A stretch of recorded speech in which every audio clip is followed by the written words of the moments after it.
ነው።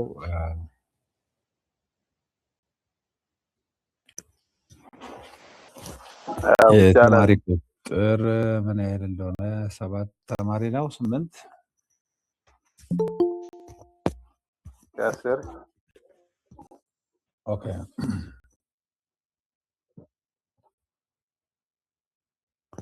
ይታያችኋል አይደለም?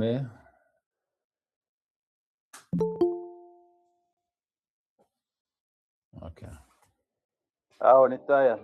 ያው 12 እሺ እንጸልይና እንጀምራለን።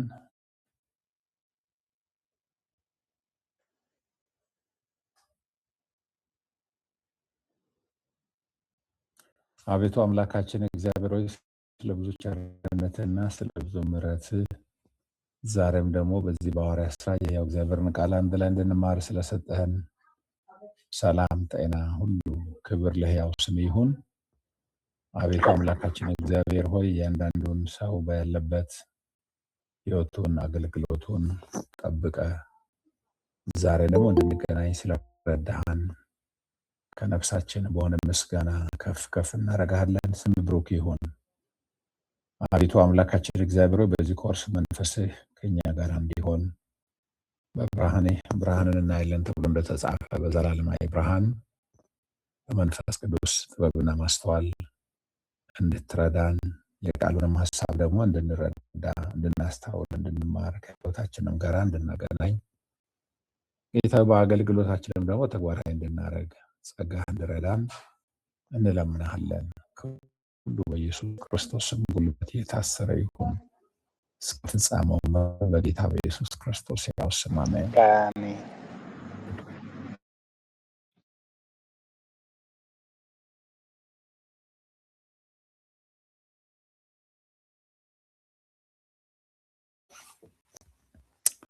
ኦኬ ስለዚህ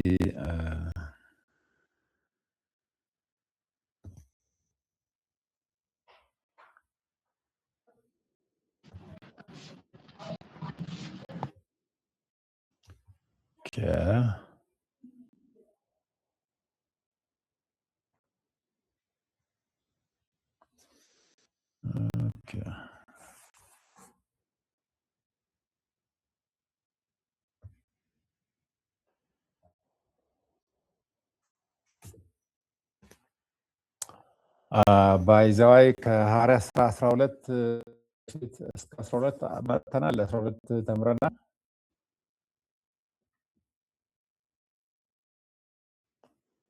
የተወሰኑ ሳምንታትን ስላሳለፍን የት እንደቆምን እርግጠኛ አይደለሁም።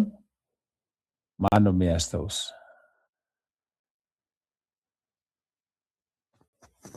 የሚያስታውሰው አለ? 11ን ተምረናል። 12 ገና ነው። ኦኬ ታንክ ዩ ፎር ዛት ኢንፎርሜሽን። እንደዛ ነበር የሚያሰብኩት። እሺ 11 ከ19 እስከ 21 ነው ተምረን የቆምነው። አልጨረስንም 11? አዎ 11ን እስከ 21 ነው የቆምነው። አልፈተናል ጨርሰናል ግን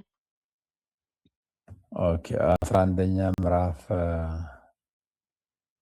ስለ ባርናባስ ሳውልን ወደ አዲስ አገር ነገር እንዳመጣው ምናምን አልተማርንም። ባርናባስ ጀመረ፣ ሳውል በአንጾኪያ ይማራል፣ አብረው ገና ሙሉ በሙሉ አልተረዱትን ያስተምራል የሚለውን ይሄንን ያየን መሰለኝ አይደለም? 25 እስከ 30 ያለው 11 የውይይት ጥያቄ አንስተ ነው ጨርሰ ነው ያቆምኩ።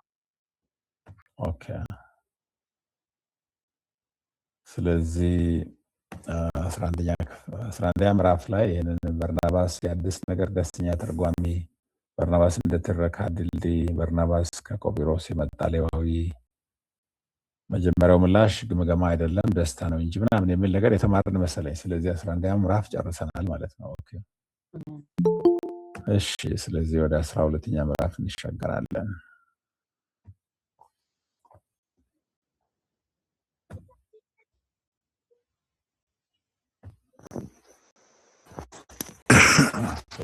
ኦኬ ስለዚህ ሐዋርያት ሥራ ምዕራፍ 12 ላይ የእግዚአብሔር ሉዓላዊ ኃይል ጸሎትና የቃሉን ማስፋፋት ነው።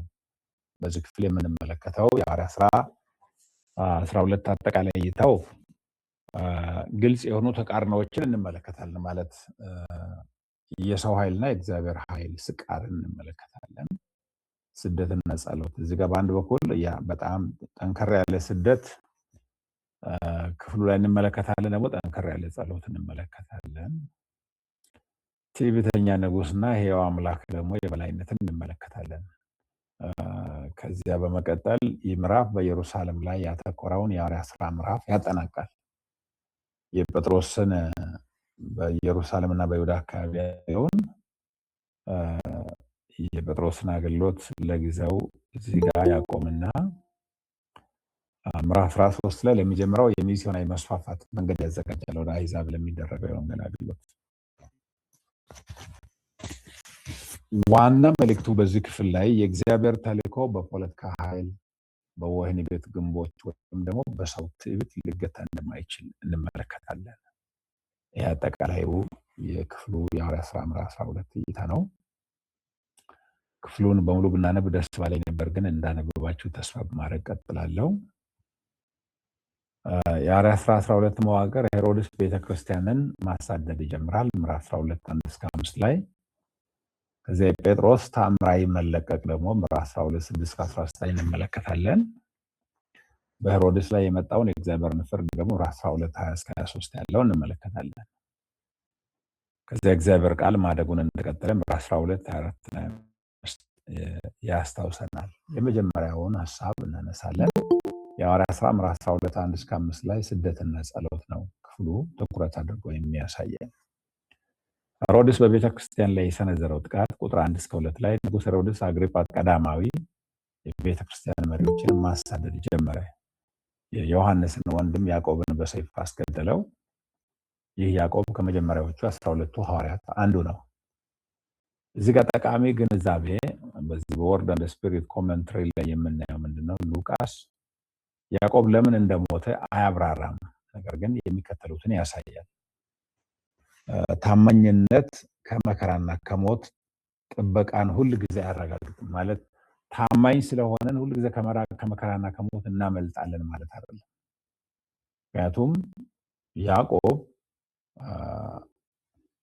ለምን እንደሞተ እንኳን አያብራራም ሉቃስ፣ ግን የጴጥሮስን መፈታት ነፃ መውጣት ያሳያል። ብዙም ጊዜ በቤተክርስቲያን የሚሰበከው በጸሎትም መንፈሳችንን የሚያነቃቃው የጴጥሮስ ከአስካፊም እስራት መላቀቅ መፈታት ነው። ግን በአንዱ ምዕራፍ ወደ ጴጥሮስ መፈታት ታምራዊ ነፃ ወደ መውጣት ጸሐፊው ከመወሰዱ በፊት እኛን ከያዕቆብ መስዋዕትነት ጋር ያገናኘናል። መሪዎች ብታጡም የእግዚአብሔር ተልእኮ ወደፊት መጓዙን ይቀጥላል። ማለት ያዕቆብ ተሰይፏል፣ ጴጥሮስ ታስሯል፣ ግን ቤተክርስቲያን በኃይለኛ ጸሎት ውስጥ አለች። እዚህ ጋር በጥልቀት የምናሰላስለው ነጥብ የእግዚአብሔር ሉዓላዊነት ማለት ሁሉም አማኞች ከሞት ይተርፋሉ ማለት አይደለም።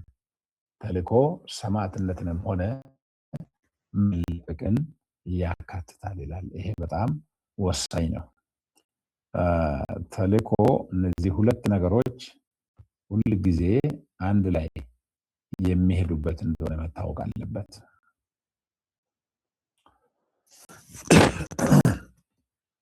ቅርታ። ስለዚህ የእግዚአብሔር ሉዓላዊነት ማለት ሁሉም አማኞች ከሞት ይተርፋሉ፣ ከመከራ ያመልጣሉ ማለት አይደለም። እግዚአብሔር ይልቅስ ሉዓላዊነቱ ምንድነው የሚያደርገው? ሰማዕትነትንም መከራንም ሆነ ተአምራትንም ለዓላማው እግዚአብሔር ይጠቀማል። ለዚህም ነው የሰማዕታት ደም የቤተ ክርስቲያን ዘር ነው የሚባለው።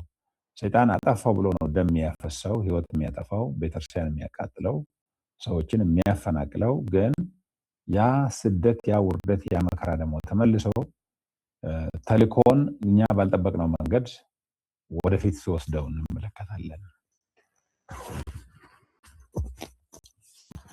እዚህ ጋር ጴጥሮስ በፋሲካ ወቅት ታሰረ።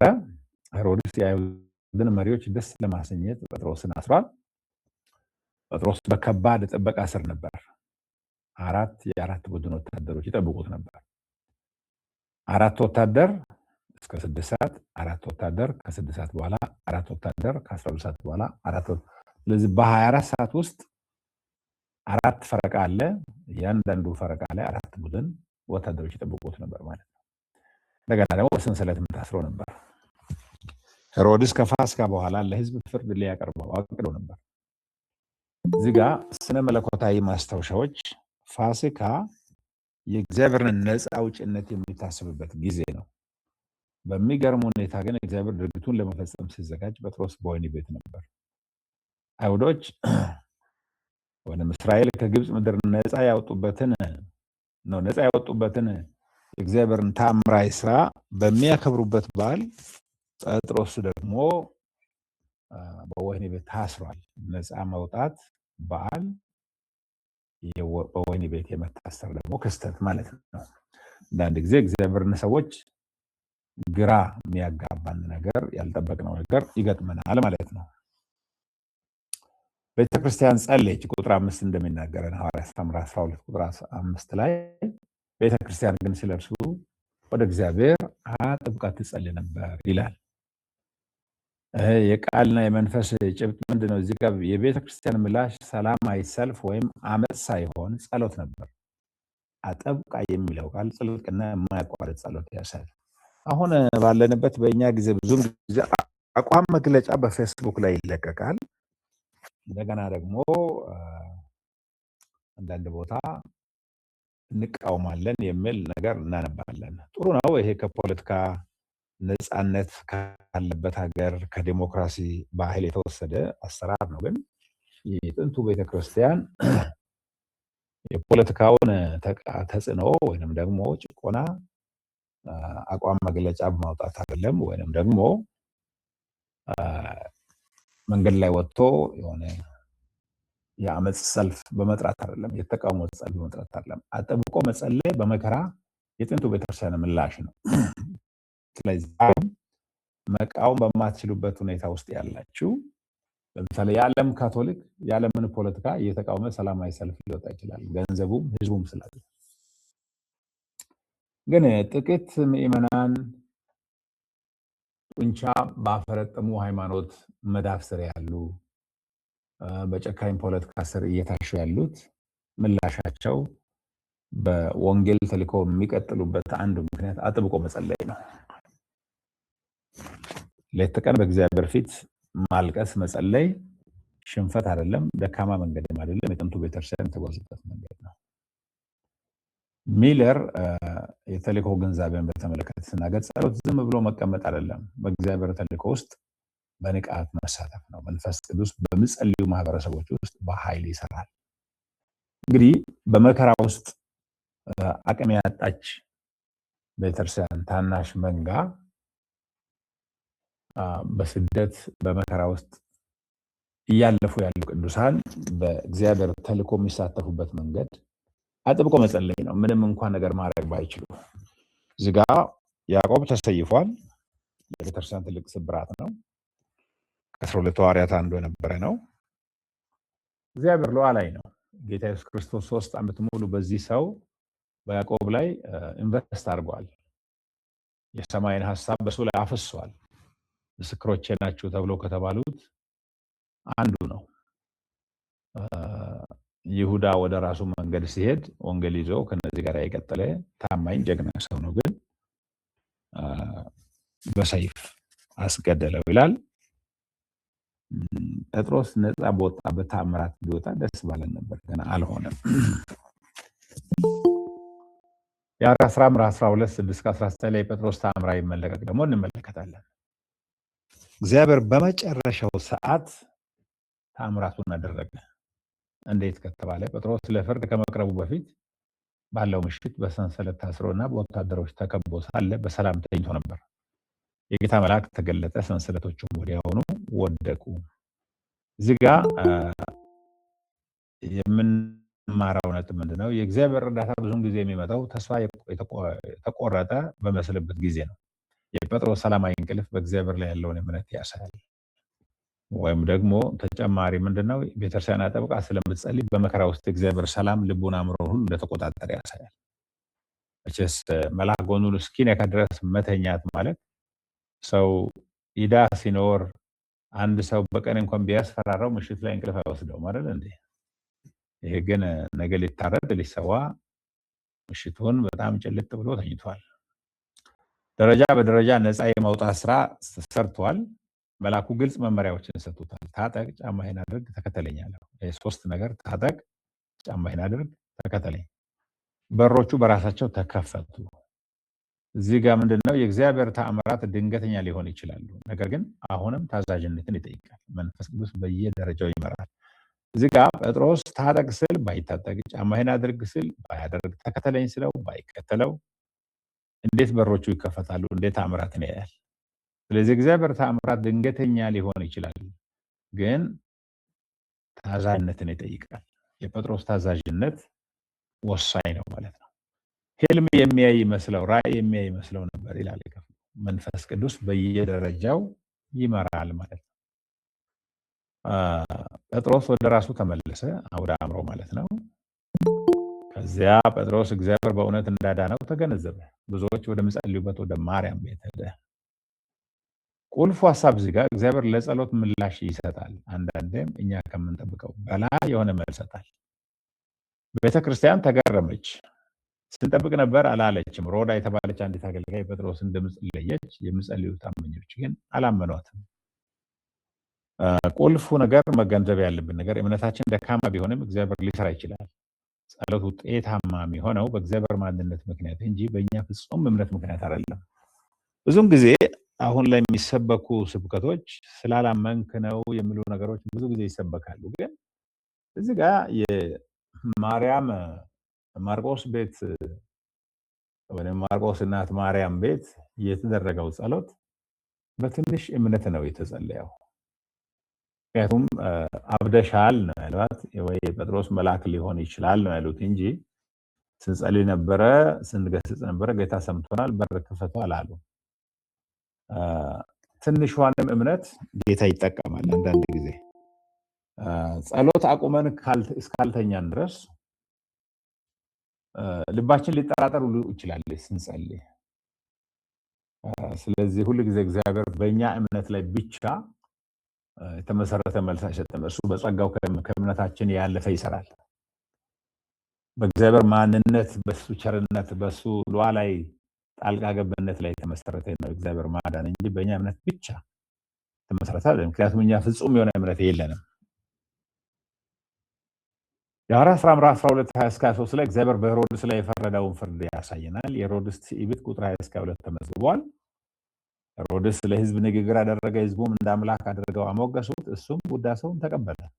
እንደ አምላክ አድርገው ያወደሱትን ውዳሴ አምላክ ነኝ በሚል ስሜት ተቀበለ። መጽሐፋዊ መመሪያ እዚህ ጋር ምንድነው? ትዕቢትና ራስን ማክበር የእግዚአብሔርን አገዛዝ ይቃውማል። ትዕቢት ሁሉ ጊዜ እግዚአብሔርን ስልጣን፣ እግዚአብሔርን በላይነት፣ የእግዚአብሔርን ሉዓላዊነት አለመቀበል ነው። እዚህ ያስቀመጠኝ እግዚአብሔር ነው፣ በፈለገ ጊዜ እግዚአብሔር ሊያወርደኝ ይችላል፣ ፈራሽ ሟች ነኝ፣ እግዚአብሔር የዘላለም ነው፣ እኔ ማልረባ ነኝ የሚለውን አስተሳሰብ ትዕቢት ይጠርጋል። አንተ አምላክ ነህ፣ አንተ ይገባሃል የሚል ነገር ነው በልባችን ላይ የሚያመጣው። እግዚአብሔር ክብሩን ለማንም አያካፍልም። አፋጣኝ ፍርድ ነው የመጣበት። የጌታ መልአክ ሄሮድስን መተው ወዲያውኑ ሞት ይላል። እዚህ ጋር ድንገተኛ በሽታ አልነበረም። ሉቃስ እንደ መለኮታዊ ፍርድ አድርጎ ነው የሚያቀርበው። እግዚአብሔር ክብሩና ተልእኮውን ይከላከላል። የእግዚአብሔር ክብር እንዲረገጥ እግዚአብሔር አይፈልግም። የወንጌል ተልእኮ ደግሞ እንዲደመሰስ እግዚአብሔር አይፈልግም። በሚፈልገው መልክ እግዚአብሔር ጣልቃ ይገባል። ከዚያ በመጨረሻ ሐዋርያት ሥራ ምዕራፍ 12:4-5 ላይ ቃሉ ማደጉን ቀጠለ ይላል። የእግዚአብሔር ቃል ግን እየጠነከረና እየሰፋ ሄደ ይላል። ኃይለኛ መደምደሚያ ነው ይሄ። ያዕቆብ ሞቷል፣ ጴጥሮስ ተፈቷል፣ ሄሮድስ ተፈርዶበታል። ነገር ግን የእግዚአብሔር ቃል ማደጉን ቀጠለ። በምዕራፍ 12 ውስጥ ያሉ ዋና ዋና ጭብጦችን ስንከልስ የእግዚአብሔር ሉዓላዊነት በተልእኮ ውስጥ እግዚአብሔር መከራን ይፈቅዳል እንዲሁም ያድናል። ሁለቱም ለታላቁ ዓላማው ያገለግላሉ። ጸሎት እንደ ተልእኮ አጋርነት ነው። የቤተክርስቲያን ጸሎት ከእግዚአብሔር ተግባር ጋር ይጣጣማል። ጸሎት ለችግሮች የሚሰጥ በመንፈስ የተሞላ ምላሽ ነው። አጥብቃችሁ እስከ ጸለያችሁ ድረስ ነገሮች እንኳን ከኛ ቁጥጥር ውጭ ቢሆኑም እኛ ከእግዚአብሔር ሉዓላዊነት ጋር እየተስማማን ነው ማለት ነው። እዚህ ጋር ኃይል የሰው እና የመለኮት ኃይል አለ። የሄሮድስ ኃይል ጠንካራ ይመስላል፣ ነገር ግን የእግዚአብሔር ኃይል የመጨረሻው ድል አድራጊ መሆኑን አረጋግጧል። የእግዚአብሔር ቃል ሊገታ አይችልም። መሪዎች ሊሞቱ ይችላሉ፣ አብያተ ክርስቲያናት መከራ ሊቀበሉ ይችላሉ፣ ነገር ግን ወንጌል ወደፊት ይገሰግሳል። ሰዎች አጠፋን አቃጠልን ይላሉ፣ አንድ ቤተክርስቲያን ያቃጥላሉ፣ አንድ ወንጌላዊ ይገላሉ። ከዚያ ደግሞ እግዚአብሔር ባልታሰበ ሁኔታ ብዙ ቤተክርስቲያናትን ይተክላል፣ ብዙ ወንጌላውያንን ደግሞ እግዚአብሔር ያወጣል። ስለዚህ የእግዚአብሔር ሉዓላዊነት ከሁኔታዎች በላይ ነው ማለት ነው። የማሰላሰል ጥያቄዎችን እናንሳ። የሐዋርያት ሥራ 12 ምላሽ ስለማያገኙ ጸሎቶችና ስለ ሰማዕትነት ያለንን ግንዛቤ እንዴት ነው የሚገልጸው? የሐዋርያት ሥራ 12 ታሪክ ምላሽ ስለማያገኙ ጸሎቶች እና ስለ ሰማዕትነት ማለት ያዕቆብን መሰየፍ በአእምሯችን ይዘን ማለት ነው። ስለ ሰማዕትነት ያለንን ግንዛቤ እንዴት ነው? እዚህ ጋር ምላሽ አልተገኘም በያዕቆብ ጉዳይ። እንደገና ደግሞ ተሰይፏል እንደ ከንቱ እንደ ተራ ነገር። እግዚአብሔር አያውቅም? ካወቀ ለምንድን ነው ዝም ያለው? ይሄ እንዴት ነው አእምሯችን ማለት ይሄ ክፍል የያዕቆብ መሰየፍና ከያዕቆብ ጋር ተያይዞ ተጸለየ ብለን ብናስብ ጸሎቱም አልተሰማም ቢባል ምንድነው? ምን አይነት ግንዛቤ ነው የሚሰጠን? ምን አይነት ቅርጽ ነው በአእምሯችን ላይ መጥለው? ምንድነው የምትማሩት ከዚህ? እስቲ ማን ነው አንድ ሰው ለሰው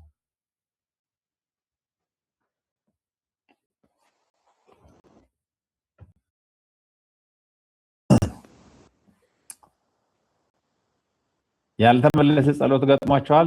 ጸልያችሁ ጾማችሁ ብዙ ደረት እየመታችሁ ጸልያችሁ ያልተመለሰበት ጊዜ ነበር? ምን ተሰማችሁ?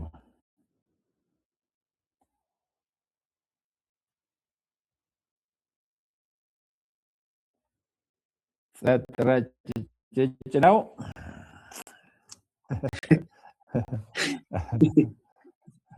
ጥሩ ነው ዶክተር፣ በጣም ምርጥ ትምህርት ነው። አንዳንዴ እኮ ጸሎት ያው ቶሎ የሚመለስበት ጊዜም አለ፣ የሚቆይበት ጊዜም አለ። እኛ ግን ያው በአጭር እሳቤ ነው የምናየው ነገሮችን። አሁን ካልሆነ የሚል ሀሳቦች ይኖራሉ። የእግዚአብሔር ፕሮግራም ግን 1 ዓመት 2 ዓመት 3 ዓመት ሊቆይ ይችላል። እንደው እግዚአብሔር ክብር እንዲገለጥ እንዲሁ የተጠሩ ነቢያቶችም ሐዋርያቶችም በተለያየ ምክንያት ያዕቆብ እንደሞተም ሌሎችም ሞቶ ነበረ የእግዚአብሔር ክብር እንዲገለጥ። ስለዚህ ይህንን አእምሮ ሰፋ አድርገን ስናይ ነው ሁሉ ነገር ቴዎሎጂካሊ ያው የምናየው ብዬ አስባለሁ። ኦኬ፣ በግላችሁ ጸሎት ሳይመለስ ቀር የተፈተናችሁበት ጊዜ አለ? የሆነ አገልግሎታችሁን ለማቆም በእግዚአብሔር ላይ ያኮረፋችሁበት ጊዜ ወይም ደግሞ ጸሎት ትርጉም የለውም ብላችሁ የደመደማችሁበት ጊዜ ገጥሟችኋል? እንዴት ነበር?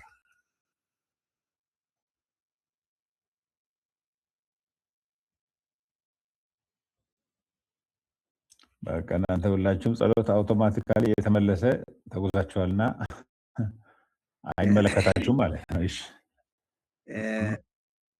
ሌላ ሰው ከሌለ ዶክተር እንዲገናም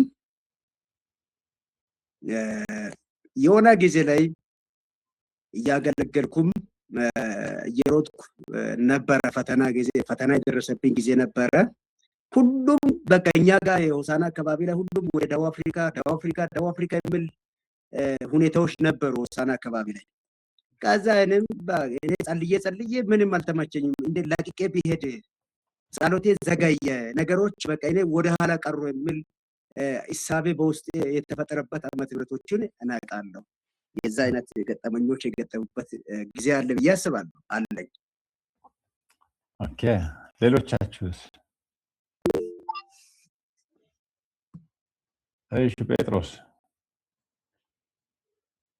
አዎ፣ ጸሎት ሊመለስ የማይችልበት ሁኔታዎች እግዚአብሔር በፍቃዱ የሚያደርገው ነገር ነው። እኛ ግን የራሳችን ፍላጎት መሰረት አድርገን የምንጸልያቸው አለ። ግን እግዚአብሔር በራሱ እቅድና በራሱ አሰራር ነው ሁሉንም ነገር የሚፈታው።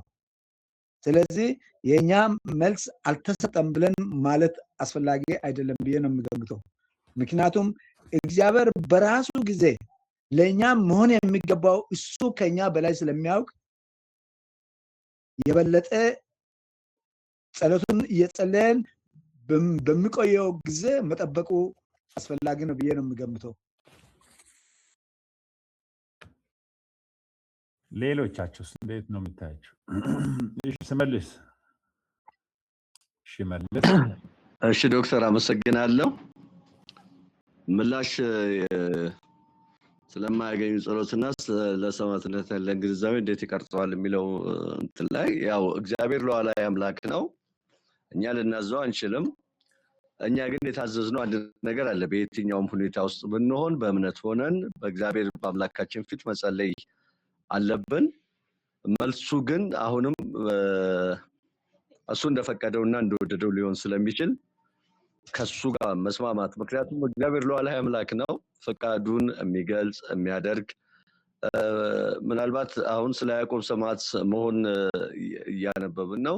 እኛም በህይወታችን ውስጥ እንዲህ ለአገልጋዮች የጸለይንበት እንዲተርፉ እንዲህ ምንም ከበሽታም ከመም እንዲፈወሱ ብለን ግን የተሰበሰቡበትም ሁኔታ አለና በእነኚህ ነገሮች ውስጥ ሁሉ እግዚአብሔር አዋቂ ነው፣ እግዚአብሔር ሉዓላዊ ነው። እኛ በሱ ታምነን እስከ መጨረሻ ድረስ መሄድ እንዳለብን በዚህ ውስጥ እናያለን። እንደገናም ከትምህርታችን እንደምንረዳው እግዚአብሔር ስደትንም ሊፈቅድ ይችላል። በዛ ውስጥ ማለፍንም ሰማዕትነትንም ሊፈቅድ ስለሚችል እስከ መጨረሻ ድረስ በዚህ ላይ ጸንተን መቀጠል እንዳለብን ግንዛቤያችንን ይቀርጸዋል ወይም ግንዛቤያችንን ያስተካክሏል። አሁን እንደተባለው ወይም በዚህ ዘመን ገበያውን እንደሞላው በቃ እምነት ካለ ሁሉ ነገር ይሆናል፣ እምነት ካለ አንተ ታዛለህ፣ እንደውም አንዳንዴ አልፍ ብሎም እግዚአብሔርን ማዘዝ እንደሚቻል ጭምር የሚናገሩ የሚያስተምሩ አይነት ሰዎች ያሉበት ዘመን ላይ ነውና ነገሩ እንዲህ እንዳልሆነ እግዚአብሔር ሉዓላዊ አምላክ እንደሆነ፣ ስለዚህ ለፈቃዱ ለሐሳቡ መገዛት እንዳለብን እንማራለን። እግዚአብሔር የፈቀደው ነገር በህይወታችን በአገልግሎታችን እንዲያልፍ ደግሞ መፍቀድ እንዳለብን አእምሯችንን ይቀርጻል እና ይሄን ለማለት ነው። አመሰግናለሁ ዶክተር። ኦኬ ደስ ይላል፣ ቆንጆ ነው። ስለዚህ ከዚህ በፊትም እንዳየነው ሲፈልግ ጴጥሮስን ከወህኒ ቤት መልአክ ፈቶ ሂድና ስበክ ያለበት አለ። አሁንም ጴጥሮስ ሁለተኛ ጊዜ ተፈቷል። ያዕቆብ ደግሞ አልተፈታም። መጥምቁ ዮሐንስ ወህኒ ቤት ነበር፣ አንገቱ ተቆርጦ ተሰውቷል። እንደገና ደግሞ እስጢፋኖስ ምዕራፍ 7 ላይ በድንጋይ ተወገረ፣ ሞተ ይላል። ስለዚህ ከዚህ የምናስተውለው የእግዚአብሔር አሰራር ሁሌም አንድ ወጥ እንዳይደለ፣ እግዚአብሔር እያንዳንዱን ሁኔታ የሚቆጣጠርበት የሚመራበት መንገድ የራሱ አሰራር እንዳለው፣ እኛ ግን በታማኝነት ከመጸለይ ወደኋላ ማለት እንደሌለብን፣ ስንጸልይ ደግሞ በእምነት እንጸልያለን። ስለዚህ ከሰው አንጻር የእስጢፋኖስ መሰየፍ ከባድ ነው። ግን እዛ ጋር በእስጢፋኖስ መሰየፍ ላይ የእግዚአብሔር ኃይል የተገለጠው በመንፈስ ቅዱስ በመከራ ውስጥ በመሙላት በድንጋይ የወገሩት ይቅርታ በመጸለይ በራእይ ኢየሱስን በአብ ቀኝ ቆሞ እያየ ነው። እዚህ ጋር ሁሉ ጊዜ የእግዚአብሔር ጣልቃ ገብነት በታምራታዊ መንገድ ሰውየውን በማዳን በመፎስ ብቻ አይደለም፣ በመከራ ውስጥ እንዲጸና ሲያደርግ እግዚአብሔር ራሱ ዓላማ አለው። አሁን ክላስ ስለያዝኩ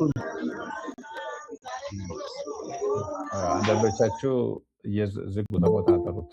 ከሰው ጋር እያወራችሁ አላችሁ፣ አታውሩ ወይ ኦፍ አድርጋችሁ። ስለዚህ አሁን በእስጢፋኖስ መስዋዕትነት ወንጌል አልተገደበም። ጭራሽ ቤተክርስቲያን የተበተኑ ሁሉ በሄዱበት መስበክ ጀመሩ።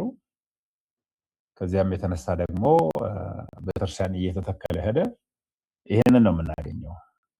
ስለዚህ እግዚአብሔር ሉዓላዊ ነው ስንል ሁልጊዜ ሞት አያገኘንም፣ በሽታ አያገኘንም፣ ችግር አያገኘንም ማለት አይደለም። ግን እግዚአብሔር ያንን ችግር፣ ያንን መከራ፣ ያንን ሞት ጴጥሮስ ማለት ሉቃስ በዚህ በሐዋርያት ሥራ ምዕራፍ 12 ላይ እንደደመደመው የእግዚአብሔር ቃል ግን እየሰፋና እያደገ ሄደ ነው የሚለው። ስለዚህ የትኛውም በሐዋርያት ሥራ ትልቁ ነገር የወንጌል መስፋፋት ነው። ያንን የሚያቆም ኃይል የለም ነው። መሪ ሊታሰር ይችላል፣ ሊሞት ይችላል፣ ቤተክርስቲያን መከራ ውስጥ ሊያልፍ ይችላል። ግን ወንጌል በቃ አይሰረዝም፣ አይቀለበስም። ለኛ የታፈነ ይመስላል፣ የሆነ ቦታ የተገደበ ይመስላል። ግን በሚገርም ሁኔታ ደግሞ እግዚአብሔር ሌላ መንገድ ይጠቀማልና ይሄ ነው የኔ ያክል። በዚህ ካለ ወደ ሁለተኛው ሐሳብ ውስጥ እንገባለን። ኦኬ ስለዚህ ይሄንን ጴጥሮስ መፈታት ስለ እግዚአብሔር የጊዜ አቆጣጠር ምን ያስተምረናል? ማለት መቼ ነበር? ጴጥሮስ መጨረሻው ሰዓት ነው የተፈታው። ያ ራሱ እግዚአብሔር እኛ ጸለይ ነው ጸሎት እንኳን የሚመለስበትን ሰዓት ነው እግዚአብሔር ታይሚንግ ፈጽሞ ከኛ ጊዜ የተለየ ነው። ሁሉ ነገር ባለቀ ነገ እንደ ጠዋት በቃ ሊሰየፍ ባለበት ሰዓት ሌሊት ነው መልስ የመጣው። የጸላዮቹንም ጸሎት የሚፈትሽ ነው። የእግዚአብሔር ሰዓትና የኛ ሰዓት አይገናኝም። ትዕቢት ዛሬ ውጤታማ መሪነትን እንዴት ይፈትናል? አሁን በተለይ ከዚህ ከሄሮድስ ትዕቢት የምናየው ፖለቲካ መሪዎች ሊሆኑ ይችላሉ፣ ቤተክርስቲያን ውስጥ መንፈሳዊ የሚመሩ ሰዎች ሊሆኑ ይችላሉ። በተለይ የእግዚአብሔርን ክብር ለእግዚአብሔር መመለስ ምን ያህል ወሳኝ ነው? ይህንን እንዴት ነው የምትማሩት? በህይወታችሁ ተፈተናችሁ ካላችሁ አንዳንድ ነገሮች ሲሳኩ፣ ለምሳሌ ጸልያችሁ ሰው በታምር ቢፈወስም ነጻቱ አቶ ነው ወዲያው ሰይጣን ትዕቢት ይዞ ይመጣል። ህዝቡን ወደ አልሆነ አቅጣጫ እንድትመሩም ሊያደርግ ይችላል። ባይመለስም ደግሞ ሰይጣን ይከሳቸዋል። እግዚአብሔር አይሰማህም ዝም ብለህ ነው የምትጸልየው ይላል። ከዚህ በተለይ ከትዕቢት ጋር ተያይዞ ውጤታማ መሪነትን አሁን ንግግሩ የሄሮድስ በጣም ኃይለኛ ነው፣ ማራኪ ነው። ከዚህ የተነሳ በቃ በሚገርም ሁኔታ የሱን ሁኔታ እንትን ብለዋል። ስለዚህ ይሄ እጅግ የሚያሳዝን ነው ማለት ነው። ከዚህ ምንድን ነው የምትማሩት?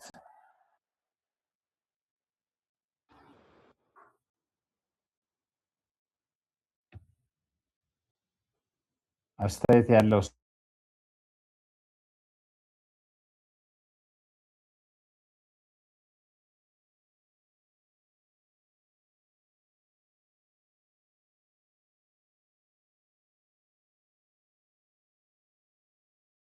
አስተያየት ያለው ሰው አለ?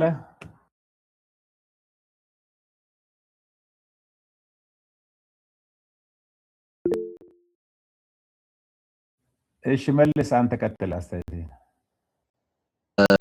እሺ ዶክተር አመሰግናለሁኝ።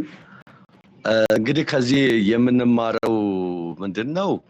መጽሐፍቱም እንደሚያስተምሩን እምነታችንን እስከ መጨረሻ ድረስ አጽንተን መያዝ እንዳለብንና ማመናችን እስከ መጨረሻ መሆን እንዳለበት፣ ጊዜውን ወሳኝ ምላሹን ወሳኝ እኛ ሳንሆን አምላካችን እግዚአብሔር ስለሆነ በጊዜው እሱ ግን እንደሚያደርግ ከኛ የሚጠብቀው እምነት አይደል? መጽሐፍ ቅዱስ በሌላ ቦታ ሲናገር ባንዝል በጊዜው እናጭዳለን ስለሚል እንዳንዝል በእምነታችንም ነፍሳችሁም እንዳይዝል እሱ ነው ክርስቶስን ተመልከቱት እንደሚል እስከ መጨረሻው ሰዓት ልንጸና ይገባል። ፈታኝ ነው፣ የእግዚአብሔርን ጊዜ መጠበቅ በጣም ፈታኝ ነው። ግን ፍጻሜው ክብር መሆኑን ፍጻሜው የተሻለ መሆኑን ጊዜ አንፃር ነው ሽመልስ እያወራ ያለው። በተለይ ከትዕቢት አንፃር ውጤታማ መሪዎችን ነገሮች የሚሳካላቸውን መሪዎች ትዕቢት እንዴት ሊያስቸግራቸው ይችላል? ከዚህ ምንድን ነው የምንማረው? ኦኬ ከዚህ እውነት ነው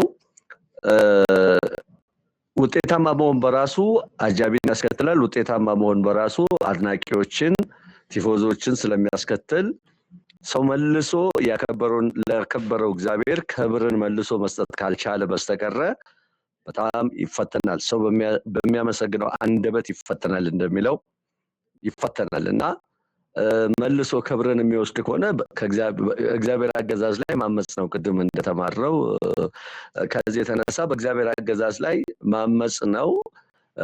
የእግዚአብሔር ሎሌ ከእግዚአብሔር የተቀበለውን ነገር፣ ምክንያቱም በሌላም ቦታ መጽሐፍ ቅዱስ ሲናገር ያልተቀበልከው ምን አለ?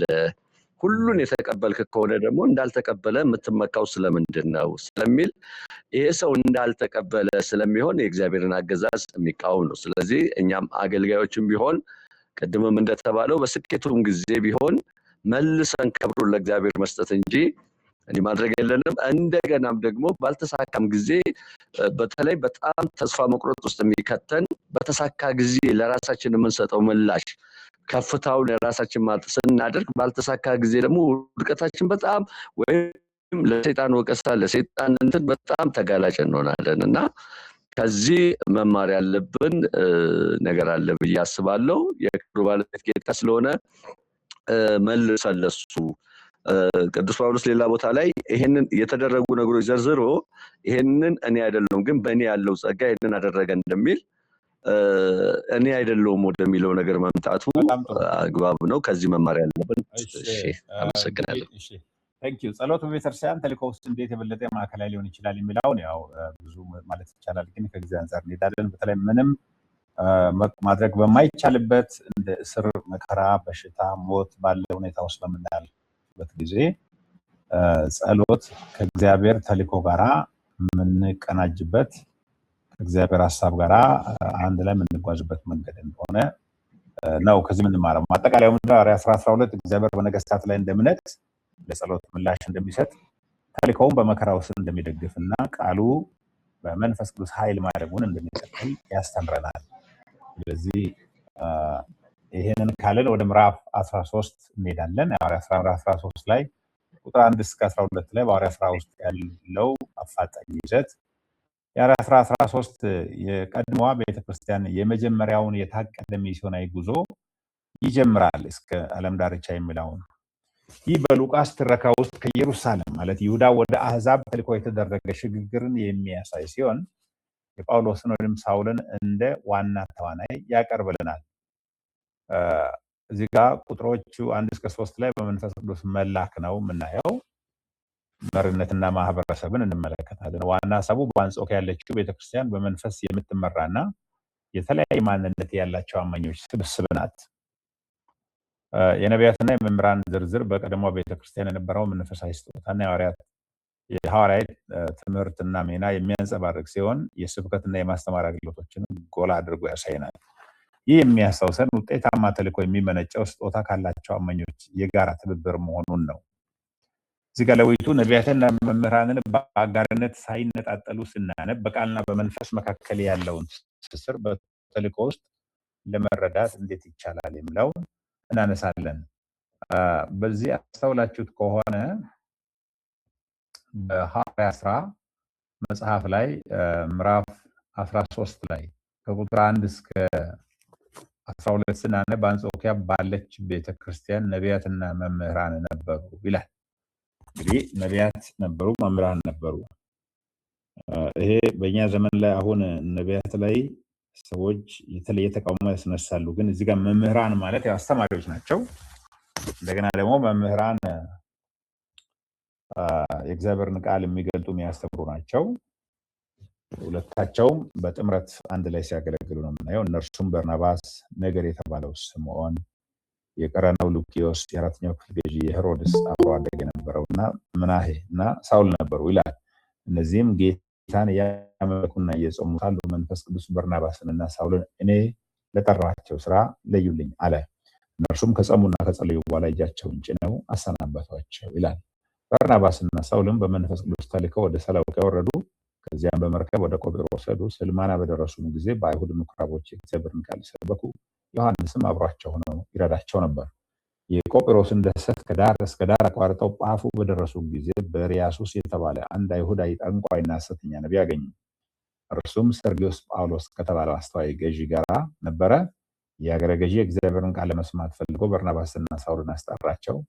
ጠንቋዩ ኤልማስ ግን የስሙ ትርጉም እንዲህ ነበርና አገረ ገዢውን እንዳያምን ለማደናቀፍ ስለፈለገ ተቃወማቸው።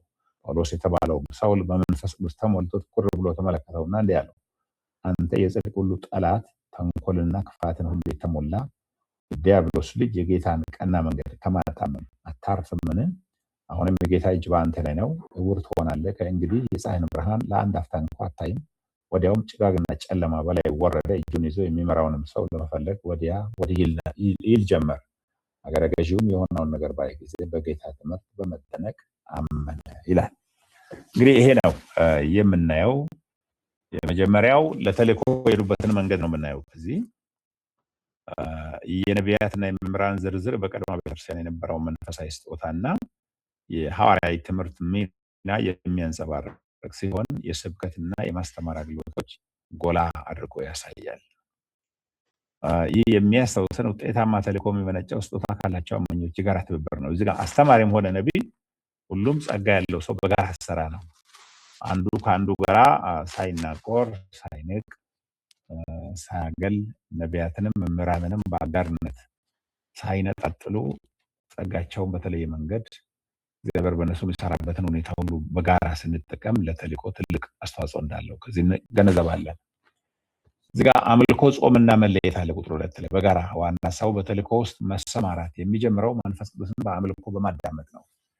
ብዙውን ጊዜ ለወንጌል አገልግሎት አቅጣጫ ለማየት ለመስማት እንደገና ደግሞ መንፈስ ቅዱስ የሚፈልጋቸውን ሰዎች ለይተን ለመላክ ይሄ አምልኮ፣ ጾም፣ ጸሎት፣ ለመለየት አገልግሎት ለወንጌል ስራ መንፈስ ቅዱስ የሚጠራቸውን ሰዎች ለመለየት አገልግሎት በጣም ጠቃሚ ነው የሚሆነው ማለት ነው። ስለዚህ በተልእኮ ውስጥ መሰማራት የሚጀምረው መንፈስ ቅዱስን በአምልኮ በማዳመጥ ነው። በማህበረሰቡ በአምልኮ በጸሎትና በጾም ላይ ነበር። ይህም የውሳኔ አሰጣጥ ስብሰባ ብቻ አልነበረም። ብዙም ጊዜ ሰዎች በስብሰባ ብቻ የወንጌልን አገልግሎት ለማሰማራት ይሞክራሉ። እኮ አለ የሆነ ሰው የከፈታችሁ ዝጉት።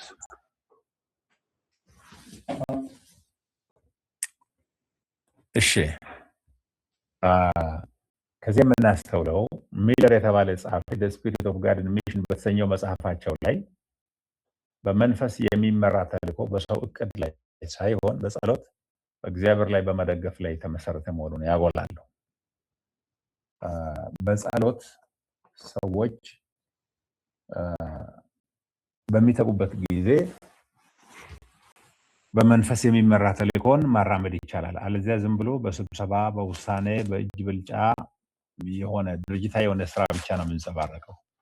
ተግባራዊ ተፈጻሚነትን ከዚህ የምናየው ለመንፈስ ቅዱስ መመሪያ ያለህን ስሜት የሚያሳድጉ ምን አይነት ተግባራት በህይወት ውስጥ አሉ? እስቲ ይሄንን ጥያቄ ለማስማማት ማለት ለመመለስ ሞክሩ። ለመንፈስ ቅዱስ መመሪያ ያለህን ስሜት የሚያሳድጉ ምን አይነት ተግባራት በአንተ ህይወት አሉ ወይም በአንቺ ህይወት ይስተዋላሉ? ምን ማለት ነው? መንፈስ ቅዱስን ለመንፈስ ቅዱስ መመሪያ ያለህን ስሜት የሚያሳድጉ ምን አይነት ተግባራት በህይወት ውስጥ አሉ?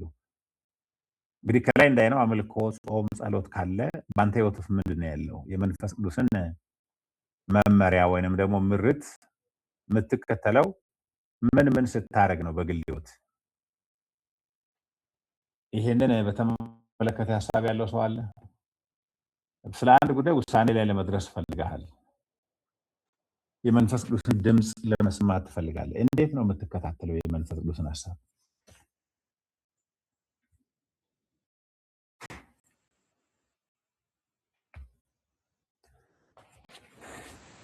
መንፈስ ቅዱስ እንዲናገርህ የምትጠባበቀው እንዴት ነው? ተስፋዬ ሱሞሮ ይሰማል? አዎ መንፈስ ቅዱስን ያው አንድ ስብሰባ ላይ በርግጥ ስብሰባዎች ለዓላማ አንድነት የሚረዱም ቢሆን መንፈስ ቅዱስን ለመስማት በጥሞና በጸሎት ቃሉን አንብቦ የእግዚአብሔርን ድምጽ መስማት ይቻላል። ያለ እግዚአብሔር ድምጽ የሚሰጠው ምላሽ ሁሉ ጊዜ ስጋዊ ምላሽ ነው የሚሆነው። ነገር ደግሞ ፍራሽም ሊሆን ስለሚችል የእግዚአብሔርን ቃል የእግዚአብሔርን ድምጽ መስማት የመንፈስ ቅዱስን ምሪት መቀበል አማራጭ የሌለው ወሳኝ ነገር ነው። ስብሰባዎች በርግጥ ስብሰባዎች ጠቃሚነታቸው ምንድነው? ያው ሰዎች መስማማታቸውን ለመግለጽ ነው። የማይስማሙበትንም ማስማማት የሚቻለው የመንፈስ ቅዱስ ድምጽ መስማት ሲቻል ብቻ ነው የሚለው ነው እኔ የሚቀበለው። ኦኬ አሁን እዚህ ጋር ማስተዋል ያለብን ነገር ለመንፈስ ቅዱስ መመሪያ ያለህን ስሜት የሚያሳድጉ ምን አይነት ተግባራት በህይወት ውስጥ አሉ? እሺ ጽሞና፣ እግዚአብሔርን ቃል ማንበብና እግዚአብሔርን ማዳመጥ፣ መጸለይ፣ መጾም፣ እነዚህ ነገሮች ብዙውን ጊዜ በህይወታችን በምናዘወትርበት ጊዜ የእግዚአብሔርን ድምፅ ወይም መንፈስ ቅዱስን ምሪት ለመስማት እንደ መሳሪያ እንደ ቻናል ሊጠቅሙን ይችላሉ ማለት ነው። እሺ እያንዳንዳችሁን ባዳመጥ ጥሩ ነበር፣ ግን ሰዓት ስለማይፈቅድ እላለሁ። መለየትና መላክ ይላል ቁጥር 3 ላይ ዋና ሀሳብ ቤተክርስቲያን በመንፈስ ቅዱስ የተሰጠውን ጥሪ በጸሎትና እጅ በመጫን ታረጋግጣለች።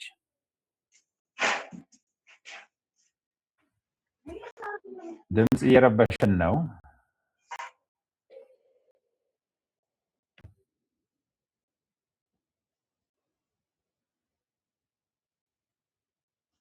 ድምፅ እየረበሽን ነው።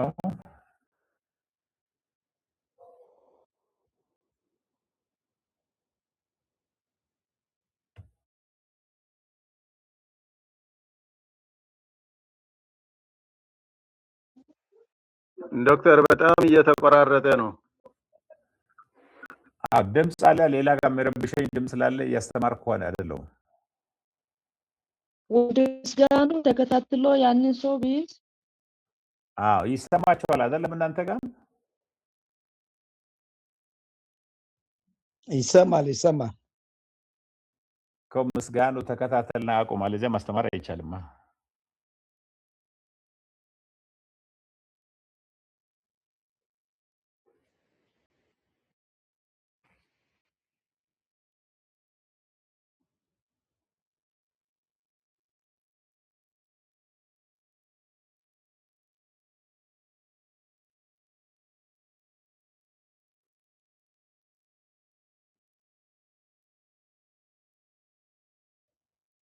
ከየት ነው የመጣው ታዲያ?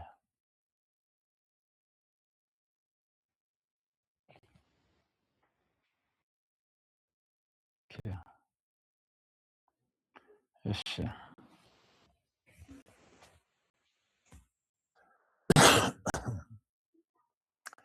ስለዚህ ቤተክርስቲያን በመንፈስ ቅዱስ የተሰጠውን ጥሪ በጸሎትና እጅ በመጫን ታረጋግጣለች። እጅ መጫን ማረጋገጫንና መላክን የሚያመለክት እንጂ አስማታዊ የኃይል ሽግግር አይደለም።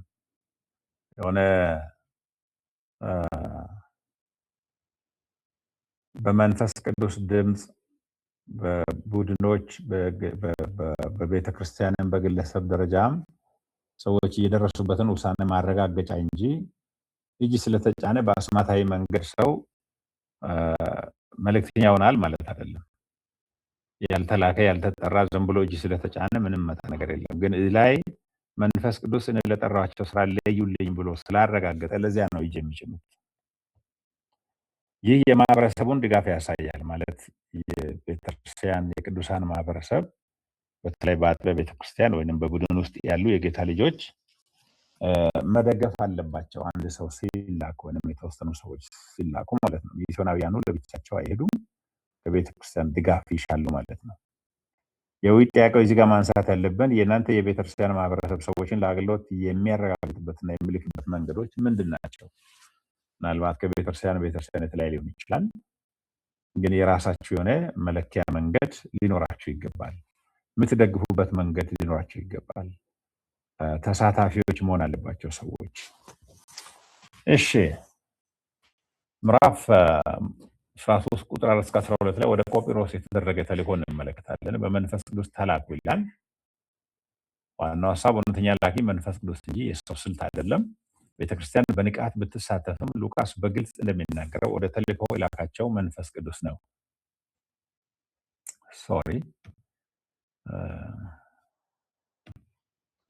ስለዚህ ጉዟቸው ከሰው እቅድ ይልቅ ለመንፈስ ቅዱስ መመሪያ የታሰበበት ታዛዥነትን ያካትታል። እዚህ ጋር የምናሰላስለው ነገር ምንድነው? በእኛ እቅዶችና በመንፈስ ቅዱስ መላክ መካከል ያለው ልዩነት ምንድን ነው? ብዙ ጊዜ ቤተክርስቲያን አቅዳ እንደዚህ አይነት እቅድ አለ ለወንጌል ተልእኮ እንደዚህ አይነት ሰዎች አሉ ብላ የምትላቸውና መንፈስ ቅዱስ በእነዚያ ሰዎች ላይ ያለው ፈቃድ መታወቅ አለበት። እርስ በርሱ መጣረስ የለበትም። ሰዎቹ በጌታ መጠራታቸውን እርግጠኛ መሆን አለባቸው።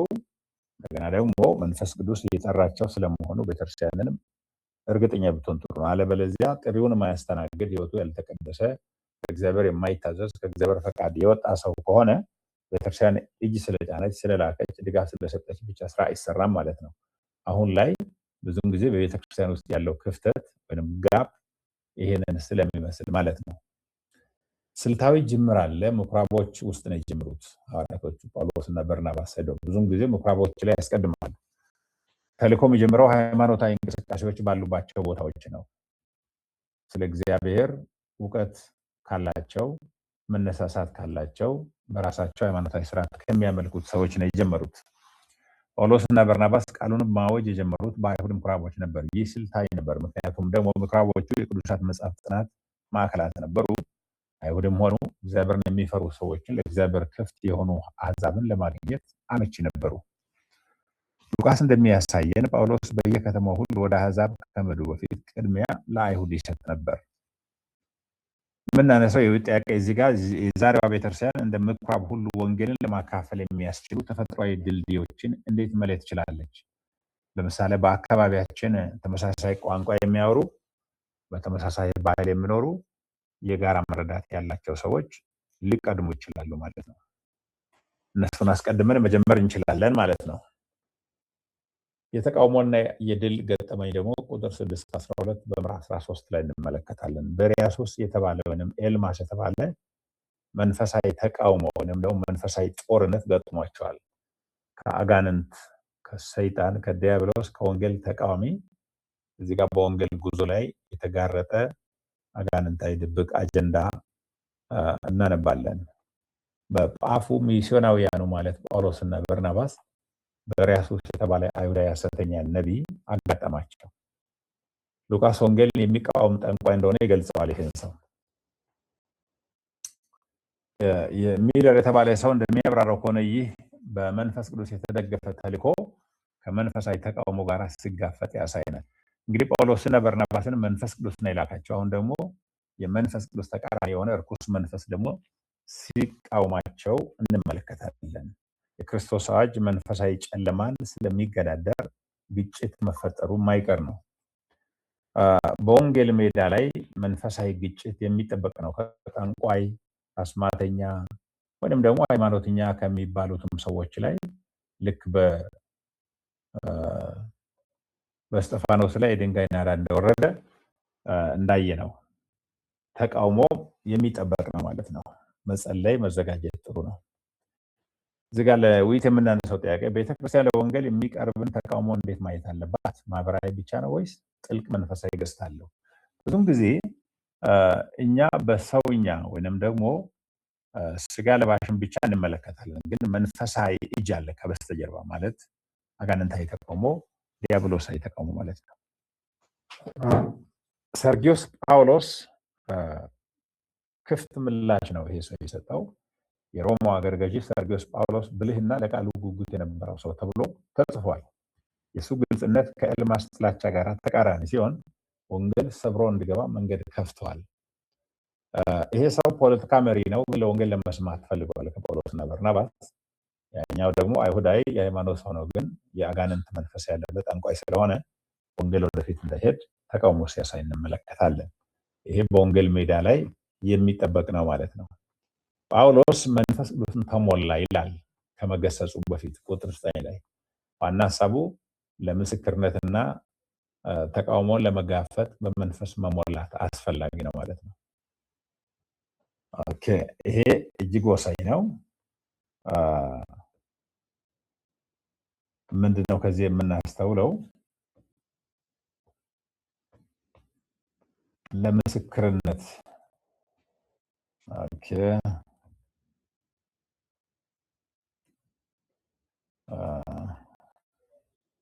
ለምስክርነት እና ተቃውሞን ለመጋፈጥ በመንፈስ መሞላት ያስፈልገናል ማለት ነው። ወንጌል የምንመሰክረው በመንፈስ ቅዱስ ስንሞላ ነው። ስለዚህ ይሄንን ነው ከዚህ ላይ የምናየው ማለት ነው። ለምስክርነት እና ደግሞ ይህን ክፉን አሰራር በወንጌል ላይ የተነሳውን ተቃውሞን ለመጋፈጥ፣ ለመዋጋት፣ ለመፋለም በመንፈስ መሞላት አስፈላጊ ነው። ጳውሎስ ምላሽ እየሰጠው በመንፈስ ቅዱስ ከተሞላ በኋላ ነው። ይህ በቃልና በመንፈስ ላይ ያለውን ትኩረት ያሳያል። ጳውሎስ በቃልም ተሞልቷል፣ በመንፈስም ደግሞ ተሞልቷል። ውጤታማ ምስክርነት መጽሐፍ ቅዱሳዊ አዋጅን ከመንፈስ ኃይል ጋር ያጣምራል። ብዙም ጊዜ በመንፈስ ቅዱስ ካልተሞላን እግዚአብሔር መንፈስ በእኛ ላይ ካልሰራ መጽሐፍ ቅዱሳዊ አዋጅ ብቻውን ጉልበት የለውም። ይህ የመንደስና የኪነር ስነ መለኮት አቀራረብ እምብርት ነው። ዋና ሀሳባቸው እነዚህ ሁለት ጸሐፊዎች መንደስና ኪነር የተባሉ ጸሐፊዎች ይህንን ያስተጋባሉ። ተግባራዊ ተፈጻሚነቱ በመንፈስ ቅዱስ ላይ ያለን ግላዊ ጥገኝነት የምስክርነታችንን ይዘትና ድፍረት እንዴት ይቀርጸዋል? እዚህ ጋር ብዙ ማውራት እንችላለን፣ መሳተፍ መዋየት እንችላለን። ግን ያው ጊዜ አይፈቅድልንም። በመንፈስ ቅዱስ ላይ ያለን ግላዊ ጥገኝነት ማለት በግል በመንፈስ ቅዱስ የምንታመንበት የምንደገፍበት መንገድ የምስክርነታችንን ይዘትና ድፍረት በጣም ይቀርጸዋል። ጳውሎስ በመንፈስ ቅዱስ ተሞልቶ ምላሽ ሰጥቷል ማለት ነው። ፍርድና ለውጥ እንመለከታለን። የጳውሎስ ንግግር ከኤልማስ ጋር የተደረገ ግጭት ነው። ጳውሎስ ኤልማስን የዲያብሎስ ልጅ በማለት ጠርቶታል። ጊዜያዊ ዕውርነት እንዲመጣበትም ተናግሮበታል። የአስገራሚ ድርጊት የእግዚአብሔርን ተልእኮ በሚቃወሙ ኃይሎች ላይ ያለውን መንፈሳዊ ፍርድ ያመለክታል። ማሳሰቢያው ምንድነው? ይህ አስገራሚ መንፈሳዊ ግጭት ክርስቶስ በመንፈሳዊ መሰናክሎች ላይ ስላለው ስልጣን ምንድነው የሚያስተምረን? በምንሄድበት በምናወጅበት ወንጌልን በምናወጅበት ስፍራ ላይ እንደዚህ አይነት መንፈሳዊ ተቃውሞ ግጭት ይገጥመናል። የኢየሱስ የስሙ ስልጣን ግን የጨለማው መንግስት ኃይል የበላይ ነው። ስለዚህ በወንጌል ሜዳ ላይ በሚገጥመን ሰልፍ ላይ የክርስቶስ የስሙን ኃይል መጥራት አለብን። መንፈስ ቅዱስ እንደሚመራን በመንፈስ ቅዱስ በመታመንና በመደገፍ ማለት ነው። ሰርጊዮስ ጳውሎስ መለወጡ አስገራሚ ነው። 12 ላይ አገረ ገዢው ያመነው የእግዚአብሔር ኃይል ሲገለጥ ባይ ጊዜ ነው ሰውየው ስታወር ጠንቋዩ ማለት ነው እንዳያምን የከለከለው። ይህ የሚያስታውሰን ወንጌል ቃልና ድንቅን ያካትታል። በሉቃስ ሐዋርያት ሥራ መጽሐፍ ውስጥ ስለ ጌታ የሚሰጠው ትምህርት በእግዚአብሔር ኃይል ሲረጋገጥ ወደ እምነት ይመራል። የውይ ጥያቄ እዚህ ጋር ማንሳት የምንችለው ምልክቶችና ድንቆች ቃላት ብቻ ሊያደርጉት በማይችሉት መንገድ መልእክቱን እንዴት ያረጋግጣሉ? አንዳንድ ጊዜ ተናግረን አውጀን በድፍረት ሰብከን እንኳን ሰዎች ላይ ሊወጡ ይችላሉ። ግን የእግዚአብሔር መንፈስ ጣልቃ ሲገባ ከዚህ በፊት እንዳነሳነው ድንቆችና ታምራቶች የወንጌልን አዋጅ በሚያጅቡበት ጊዜ ሰዎች ልባቸው እንደሚነካ ከዚህ እንማራለን። ከመንፈስና ከተልእኮ ጭብጦች ጋር ማገናኘት የተልእኮ ስነ መለኮት ሚሽናል ቴዎሎጂ ተልእኮ የሚመነጨው ከሰው ተነሳሽነት ሳይሆን ከመንፈስ ቅዱስ ነው። ይህንን ጳውሎስና በርናባስን እግዚአብሔር መንፈስ ሲልካቸው እንመለከታለን። መንፈስ ቅዱስ አማኞችን የወንጌል ምስክርነት ወደሚገለጥባቸው ሁኔታዎች፣ እድሎችና መንፈሳዊ ግጭቶች ይመራል። መንፈስ ቅዱስ ነው የላካቸው ወደ በሪያሱስ ወይም ደግሞ ወደዚህ ወደ ጠንቋይ ነው የላካቸው።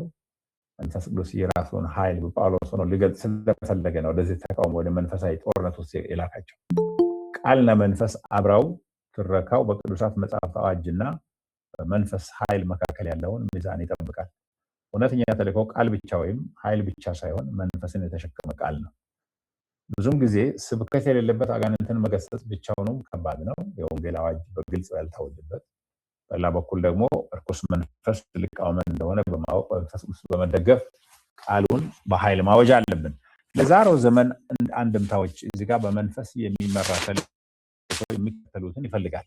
ጸሎትና ጾም፣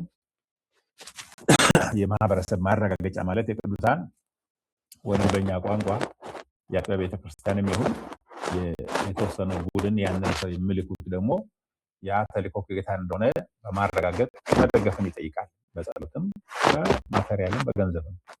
ቅዱሳዊ አዋጅ ማለት የሱና ዳኝነት አመክረን ማወጅ አለብን። መንፈሳዊ ተቃውሞ ለመጋፈጥ ፈቃደኛ መሆን አለብን። ለክፍሉ የቀረቡ ተግባራት ይላል። የቡድን ውይይት አለ። ግለሰቦች በተልእኮ ውስጥ መንፈስ ቅዱስን በትኩረት ለመስማት ምን አይነት ተግባራዊ እርምጃዎችን መውሰድ ይችላሉ? ማለት በእናንተ የአጥቢያ ቤተክርስቲያን የወንጌል ተልእኮን ለማራመድ የሆነ ቦታ ወንጌል ለመስበክ የሆነ ቡድን ለመድረስ መንፈስ ቅዱስ እንዲረዳችሁ ምን አይነት ተግባራትን ታከናውናላችሁ? ቅድም ያነሳናቸው ጸሎት ነው፣ ደጋግሞ በእግዚአብሔር ቃል መነከር መስጠም መዋል ነው፣ በቀንና በሌሊት እግዚአብሔርን ቃል ማሰላሰል ነው፣ ጽሞና ነው። ምንድነው ተግባራዊ እርምጃዎች? የመጽሐፍ ቅዱስ ጥናት ንጽጽር በሐዋርያት 13:1-2 በተለያዩ ትርጉሞች በማነጻጸር የቃላት ምርጫ በትርጉም ላይ ያለውን ተጽዕኖ መዋየት እንችላለን። የሁኔታዎች ትንተና ኬዝ ስቴዲ የምንለው ነው። የአሁኑን ዘመን የተልእኮ ፈተና በመለየት ከሚከተሉት ነጥቦች አንጻር ተወያዩበት። በመንፈስ መላ ቁጥር 2፣ የቃልና የመንፈስ አጋርነት ቁጥር 5-7 እና መንፈሳዊ ግጭት ጦርነት ቁጥር 9-12። እነዚህ ነገሮች በተልእኮ ውስጥ እንዴት ይንጸባረቃሉ፣ እንዴት ይታያሉ? አሁንም ጊዜን ለመቆጠብ አልፈዋለሁ ነው። ይሄንን የጸሎት ትኩረት አለ። ልክ በሐዋርያት ሥራ 13 ላይ እንደታየው ቃሉን በድፍረት ለመናገርና በመንፈስ ኃይል ለመመላለስ የመንፈስ ቅዱስን መመሪያ በመጠየቅ መጸለይ እንችላለን።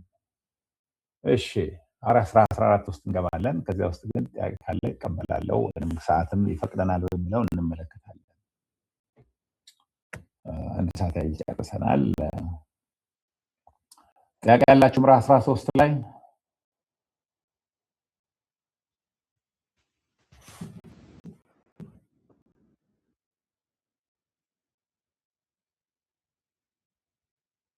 ተስፋዬ እጅ አንስተሃል? አዎ አንስቻለሁ። እሺ ጥያቄ ሌላም ነገር ሲሆን ጥሩ ትምህርት እየተከታተለን አለን። አሁን እየተማረን ያለናቸው በስክሪን ላይ እያየን አሁን ብዙ ማስታወሻ ለመውሰድም ጥረት ብናደርግም እንትን እያለ ያለው ይሄን አሁን ኖት እንዴት ማግኘት ነው የሚችለው? እሱ ነው አሁን የኔ ጥያቄ። ምስጋኑ ሪከርድ አድርጎ እኮ እየጠፋለ እንዴ? እስካሁን የዚህ ትምህርትን አላየሁም። ሪከርድ አድርጎ እየላካ ነው መሰለኝ አይደለም? ምስጋኑ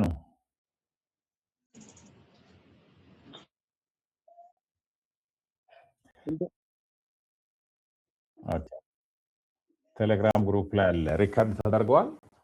በስርዓት ደጋግማችሁ እኮ መስማት ትችላላችሁ። ምን ችግር አለ? እሺ እንዲህ ከሆነ ጥሩ።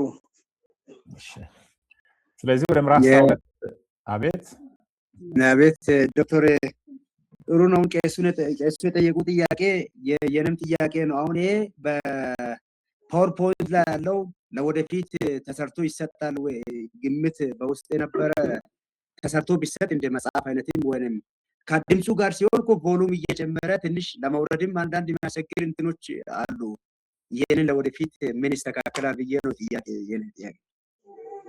ቴሌግራም ግሩፕ ላይ አስቀምጦላችኋል እኮ ምስጋኑ። እናንተ ደጋግማችሁ መስማት፣ ቀስ ብላችሁ ማዳመጥ ትችላላችሁ። እኔ አሁን ፖርሽኑን መሸፈን ስላለብን በተሰጠ ጊዜ ክፍሉን መጨረስ ስላለብን በፍጥነት እየሄድን ነው። አሁን አይደለም እናንተ ፓወርፖይንት ጥያቄውንም እንኳን ያዘጋጀሁትን እናንተ ማዋየት አልቻልኩም። ለምን?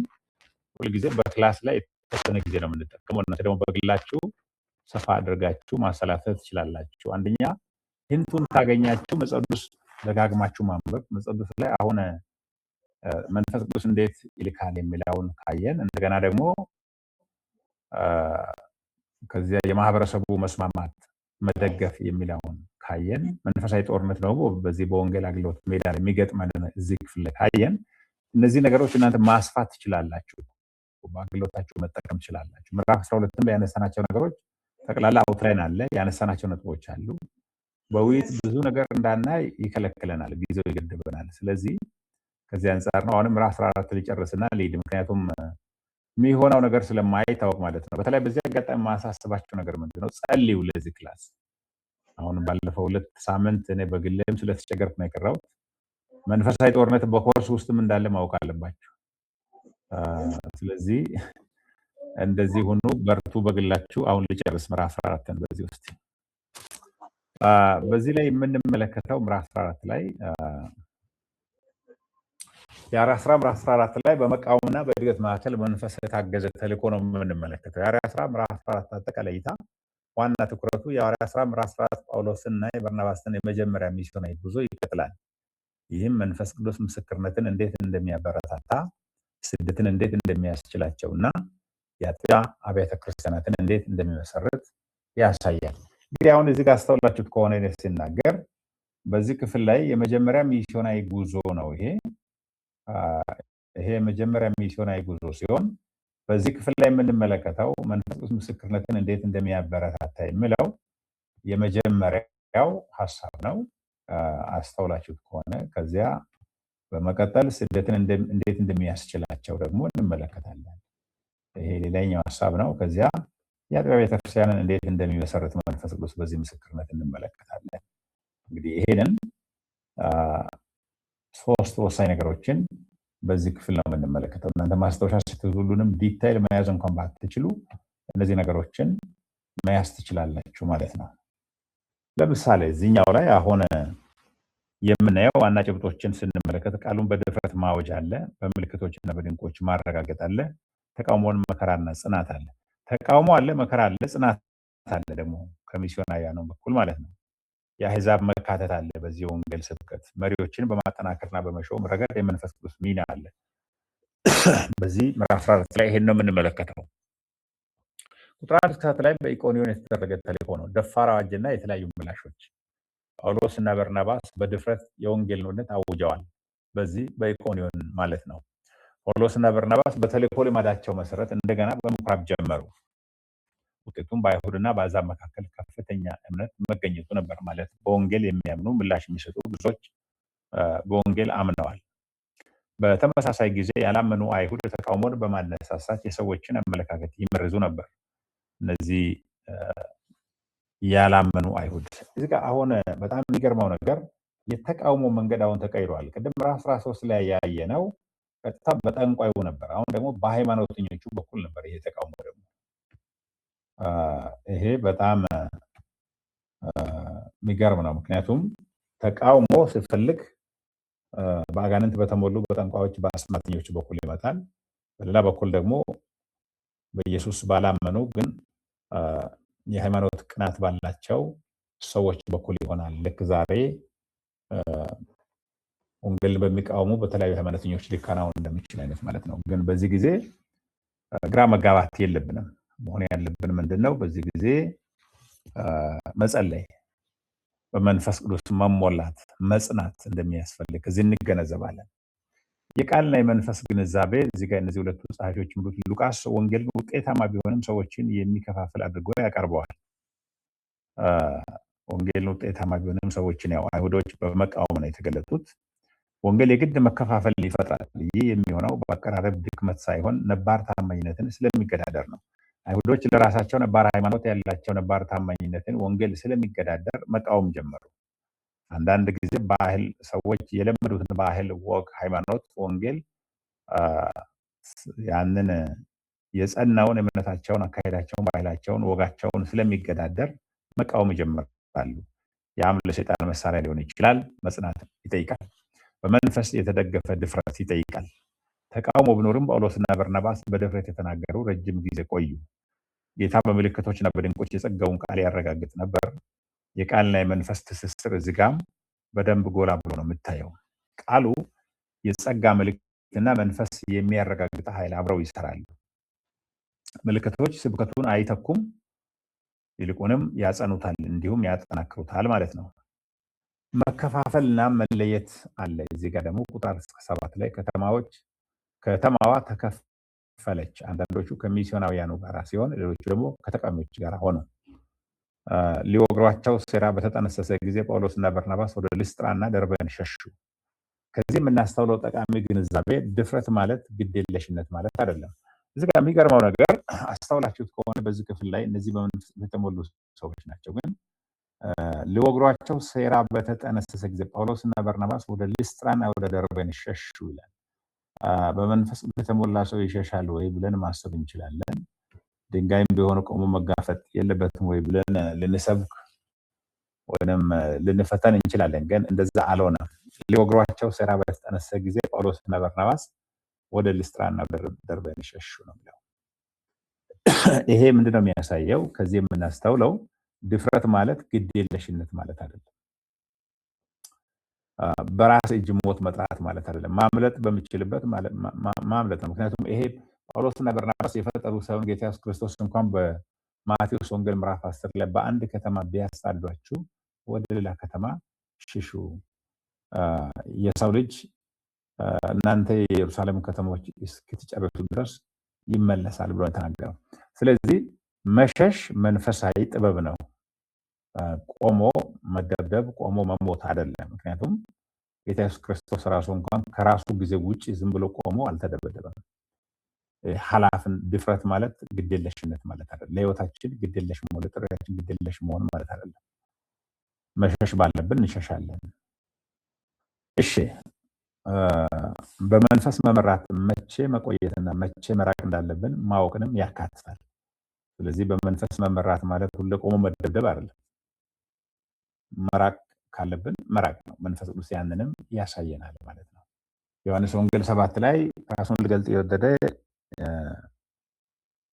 ብለው ወንድሞቹ ገዛ ወንድሞቹ እንኳን ወደ አደባባይ እንዲወጣ በጠየቁት ጊዜ ለእናንተ ጊዜው ለምቹ ነው፣ ግን ይህ ጊዜ ተመቻ አይደለም ብሎ ጌታ ኢየሱስ ክርስቶስ በግልጽ ሳይሆን በስውር ሄደ ነው ብለው ሄዶ ደግሞ መገለጥ ባለበት ቦታ ተገልጦ ሲያስተምር እንመለከታለን። ይሄ ብዙ ነገር ያስተምረናል ብዬ አስባለሁ። በስደት ጊዜ መጠንቀቅ ባለብን ቦታ መጠንቀቅ እንዳለብን፣ መሸሽ ባለብን ጊዜ መራቅ ባለብን ጊዜ መራቅ እንዳለብን፣ በድፍረት መመስከር ባለብን ጊዜ በድፍረት መመስከር። ለዚህ ነው ማቴዎስ ወንጌል አሁንም 10 እነዚያን ሐዋርያትን ጌታ ኢየሱስ ክርስቶስ ከወንጌል ጋራ ስልካቸው በሰጣቸው መመሪያዎች መካከል እነሆ እንደ በጎች በተኩላዎች መካከል ልካቸዋለሁ። ስለዚህ እንደ እባብ በልሆች እንደ ርግብ የዋሆች ይሆናል። ብልህ መሆን ያለብን መቼ ነው? የዋህ መሆን ያለብን መቼ ነው? ምንደበደበው መቼ ነው? ምንታሰረው መቼ ነው? ምንሸሻውና ምንርቀው መቼ ነው? መንፈስ ቅዱስ እንዲመራን መጸለይ ነው። ኦኬ የሐዋርያት ሥራ ምዕራፍ 14:8-18 ላይ በልስጥራን የተደረገ ፈውስና አለመግባባት እንመለከታለን። ሽባው ሰው ተፈወሰ። ቁጥር 8-10 ላይ ከልደቱ ጀምሮ ሽባ የሆነ ሰው ጳውሎስ ሲናገር ይሰማ ነበር። ጳውሎስ ሰውየው የመፈወስ እምነት እንዳለው ተገነዘበ። ፈውሱ በግልጽና በማያጠራጥር ሁኔታ ተፈጸመ። ጨጓራ አይደለም፣ የውስጥ ደዌ አይደለም፣ የውጭ አካል ነው። ሽባነቱ ነው የተሰራተረው። የአረማውያን የተሳሳተ ትርጓሜ ደግሞ መጣ። በጣም ነው። እዚህ ጋር ደግሞ ሌላው የአጋንንት አቀራረብ አለ። ህዝቡ ተአምራቱን በአረማዊ አፈታሪክ በመተርጎም በርናባስን ዘዩስ አሉት፣ ጳውሎስን ሄርሜን በማለት ጠሯቸው። መስዋዕት ለማቅረብ ሞከሩ። የተልእኮ ግንዛቤ እዚህ ጋር ምንድነው? ወንጌል ወደ አዲስ ባህል ሲገባ ብዙውን ጊዜ በነባር ሃይማኖታዊ ማዕቀፎች በተሳሳተ መንገድ ይተረጎማል። ሶሪ። ስለዚህ ሰዎቹ በቃ አማልክት ወርደዋል ብለው መስዋዕት ይዘው መጡ። ሚስዮናውያኑ ክርስቶስን ማወጅ ብቻ ሳይሆን የተዛቡ ትርጓሜዎችንም ማረም አለባቸው። ዝም ብለው መስገድ ትችላላችሁ እኛ ወንጌል እንሰብካለን አላሉ። ይሄ የእግዚአብሔርን ክብር ለሰው መስጠት ነው። ልክ የቀደም ያ አህዛቡ ንጉስ በተቀሰፈበት መንገድ የእግዚአብሔርን ክብር ለራሳቸው እንዲወስዱ የሚያደርግ ፈተና ነበር። አሁን ይሄኛው በጣም አታላይ ነው። ይሄ አሁንም ጳውሎስ እና በርናባስ ባያስተውሉ ኖሮ አሁንም ወደማይሆን አቅጣጫ ሊመራቸው የሚችል ነገር ነው። ስለዚህ በአገልግሎት ሜዳ ላይ ሰይጣን በተለያየ መንገድ ተቃውሞንም ማታለልንም ማስመሰልንም ስለሚጠቀም በጣም አስተዋይ መሆን ተገቢ ነው የሚሆነው። የጳውሎስ እና የበርናባስ ምላሽ ምንድነው? እዚህ ጋር ልብሳቸውን ቀደዱ። ይህ በአምልኮ ስድብ ጊዜ የሚታይ አይሁድ የድንጋጤ ምልክት ነው። ትኩረቱን ከራሳቸው ወደ ሕያው አምላክና ወደ ፈጣሪ መለሱ። ቁልፍ ስነ መለኮታዊ ነጥቦች እዚህ ጋር ምንድናቸው? እግዚአብሔር ፈጣሪ፣ የህይወት ደጋፊና አሕዛብን ባለማወቃቸው የታገሰ አምላክ እንደሆነ ያስረዱ። ቅዱሳት መጽሐፍት ባልነበራቸው ጊዜ እንኳን እግዚአብሔር ያለ ምስክር እንዳልቀረ፣ ፍጥረትን፣ ዝናብን፣ ደስታን በመስጠት እግዚአብሔር ስለራሱ እንደመሰከረ አስታውሷቸው። በዚህ የሐዋርያት ሥራ ምዕራፍ 19-23 መከራና ጽናት እንመለከታለን። ከምስጋና ወደ ጥቃት ከአንጾኪያና ከኢቆንዮን የመጡ አይሁድ ህዝቡን አነሳሱ። ጳውሎስ ተወግሮ እንደሞተ ተቆጥሮ ተጣለ። ሆኖም ተርፎ ወደ ከተማዋ ተመለሰ። እዚህ ጋር የሚገርመው ነገር አሁን መከራና ተአምራት አንድ ላይ ሲጓዙ ነው የምንመለከተው። አሁን ሽባው ተተረተረ፣ አማልክት ተባለ፣ አበባ ገንጉን መስዋዕት መጣ፣ ከዛ አመለጠ። አሁን ደግሞ ከአንጾኪያና ከኢቆንዮን የመጡ አይሁድ ደግሞ ህዝቡን አነሳስተው ጳውሎስ የሞተ እስኪመስል ድረስ በድንጋይ ሲቀጠቅጡ ነው የምንመለከተው። ተአምራት ሆነ ማለት የሆነ በወንጌል አገልግሎት ስኬት ሆነ ማለት ከመከራ ነፃ ነን ማለት አይደለም። ሆኖም ተርፎ ወደ ከተማዋ ተመለሰ። ቁልፉ ሀሳብ እዚህ ጋር ምንድነው? የሰዎች አመለካከት የማይታመን ነው። ያመለከው ህዝብ ወዲያውኑ ወደ ጥቃት ሊለወጥ ይችላል። አማልክት ናቸው ብሎ መስዋዕት ለማቅረብ የፈለገው ህዝብ አሁን ደግሞ በድንጋይ ጳውሎስን ቀጥቅጦ ለሞት አሳልፎ ሲሰጥ እንመለከታለን። ደቀ መዛሙርትን ማጠናከር ተያዙ። በዚህም ሳይደናገጡ ጳውሎስና በርናባስ ስደት የደረሰባቸው ከተሞች እንደገና ጎበኙ። በስደት ምክንያት ሰዎች ጌታን ክደው እንደሆነም ለማየት እና ለማበረታታት አማኞችን አበረታቱ፣ እንዲጸኑ መከሩ እና ወደ እግዚአብሔር መንግስት ለመግባት መከራ መቀበል ግድ እንደሆነ ያስተማሩ። ይሄ በተለይ ወሳኝ የሆነ ነገር ነው። ይሄ ዛሬ ሐዋርያት ነን ነቢያት ነን የሚሉ ሰዎች ይሄንን ያስተምራሉ። በተለይ አማኞችን አበረታቱ ይላል። ካበረታቱ በኋላ ግን ያደረጉት ነገር ምንድነው? ወደ እግዚአብሔር መንግስት ለመግባት በመከራ ውስጥ ማለፍ የግድ እንደሚያስፈልግ ነው ያስተማራቸው።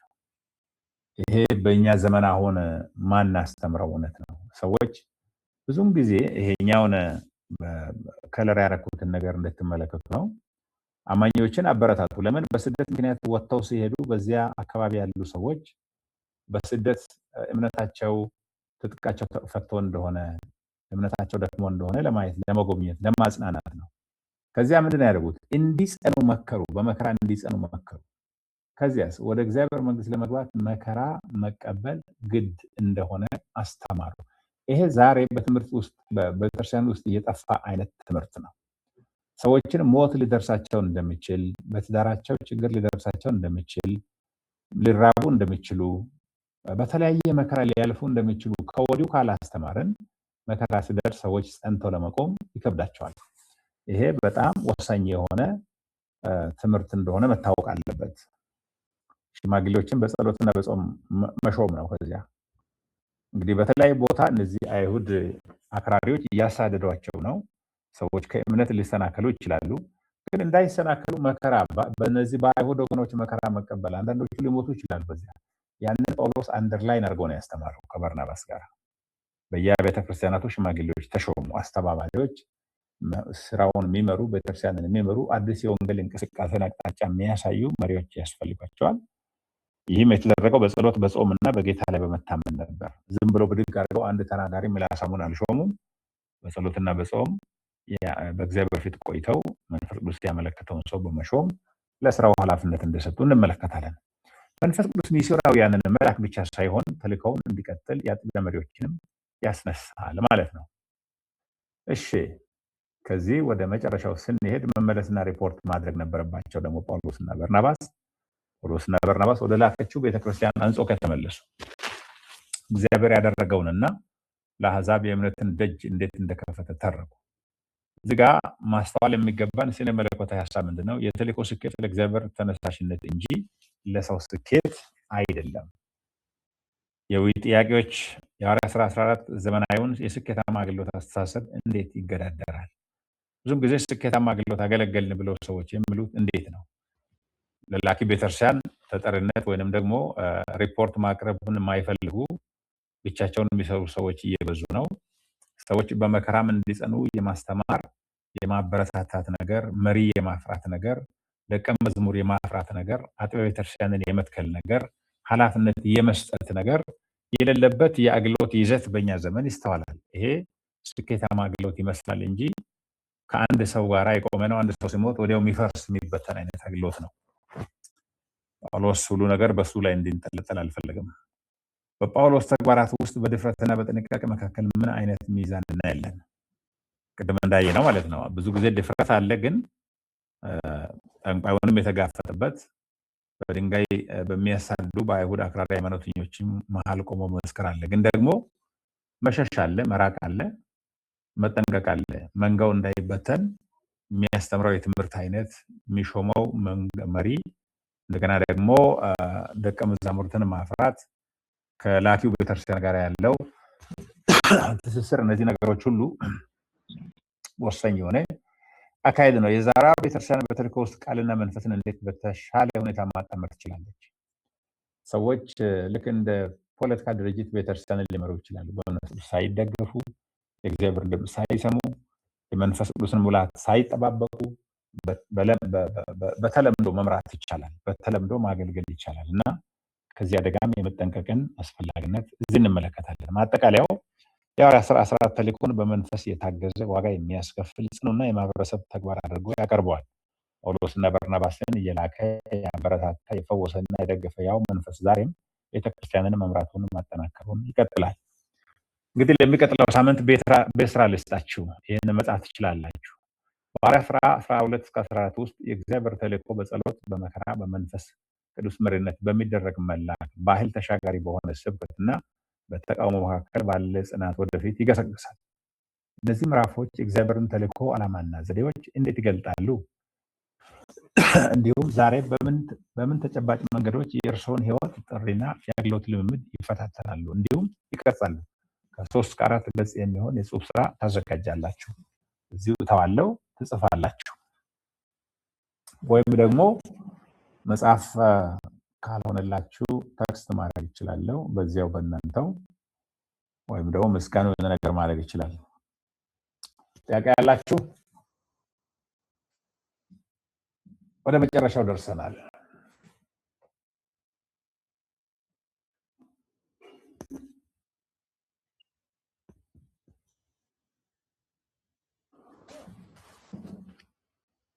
ጥያቄ ያላችሁ? አዎ ዶክተር ጥያቄ አለኝ። አዎ ዶክተር ጥያቄ አለኝ። እሺ እና ጴጥሮስ ልቀጥል? ጴጥሮስ ቀጥል። እሺ በተለያዩ ጊዜ በቤተክርስቲያን በተለያዩ አጋጣሚዎች ኃላፊነት ያገኙት በብዛት በአምባገነንነት ሁኔታዎች የሚመሩበት ሁኔታዎች አሉ እና በተለይ የውስጥ ስደት መቋቋም የማንችለው እሱ ነው። የውጭውንም በጸሎትም በምንም መቋቋም እንችላለን። ውስጥ ያሉትን እንዴት አድርገን ነው መቋቋም የምንችለው?